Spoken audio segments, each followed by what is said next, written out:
time now, I've believed that the best food to nourish the human body is one that is alive.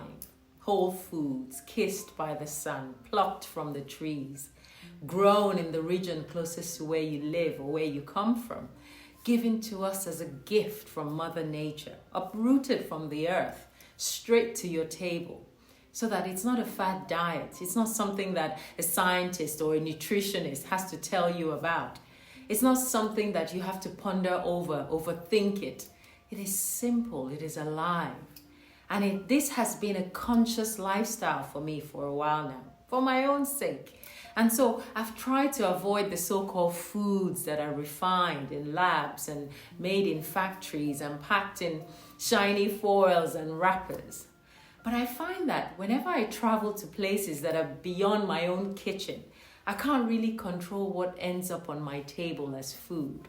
And so my discipline gets tested and I'm always on high alert. Usually I'm moaning and complaining that, this is not food. They bring this, I'm like, no, this is not food. I don't eat this. They bring that, I say, this is not food. And usually I find that those around me get irritated because they say I'm too picky, like just eat, Sylvia. But on my recent travel in December, a new strength overcame me. And this is the strength that I want to share with you today. Unlike before, where I would enter into this rigid mode of, I don't eat this, I don't eat that, this is rubbish, who eats this? I decided to be a little bit less judgmental about what others are eating, and more accepting of the fact that, well, hopefully on their journey, they'll come around and they will eventually make better choices for their physical body. Coming from me, you have to understand that's rich because I pride myself in being health conscious and I'm always urging people to take better care of themselves. That is what I do. But even I was shocked recently when my rigidity started to turn into flexibility. And I realized that discipline does not mean that from time to time you won't find yourself in an environment that reminds you of the things that you shouldn't do. In fact, discipline doesn't even mean that you won't partake in that temptation from time to time if the need arises. But here's the one that I want you to take from this story.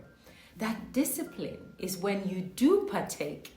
When you do indulge, you don't go back into this dull, brooding and moaning place where I used to be, by the way. And you say, oh, Sylvia, you should know better. You should know not to eat this. Look at you now with your big tummy.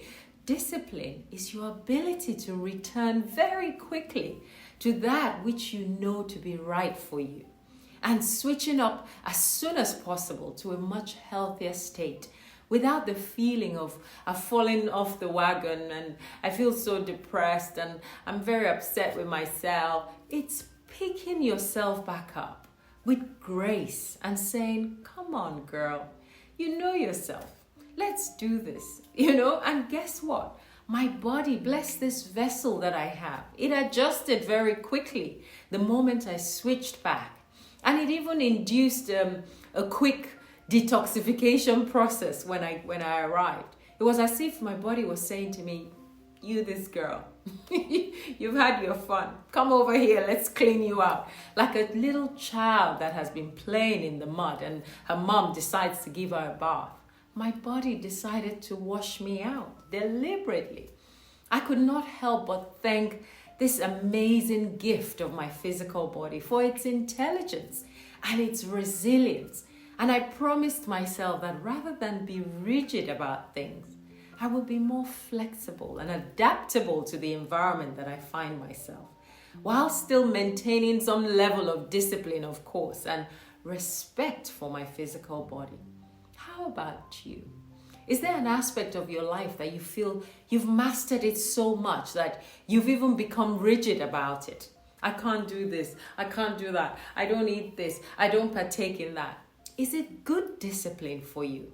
Or has it shifted to rigidity? Have you found yourself being tested from time to time? Have you found yourself falling off the bandwagon and having to reset it very quickly? Or do you fall off and stay there complaining and moaning about your choices Or rather, do you pick yourself back up quickly from where you left off? Well, that's what I learned recently. My strength in recalibrating very quickly and bouncing back to my reality. That for me was more discipline and inner strength that I didn't even know that I had. And on a side note, being less rigid and less judgmental about what anyone has on their plate, knowing that I myself can fall on the wayside from time to time. It was a lot of self-discovery for me. But it won't stop me from saying that as Nigerians, we can eat O. And we eat a lot of food. We have to rethink what this is doing to our bodies. So until next time, be gentle with your vessel. It's your gift after all. Bye for now.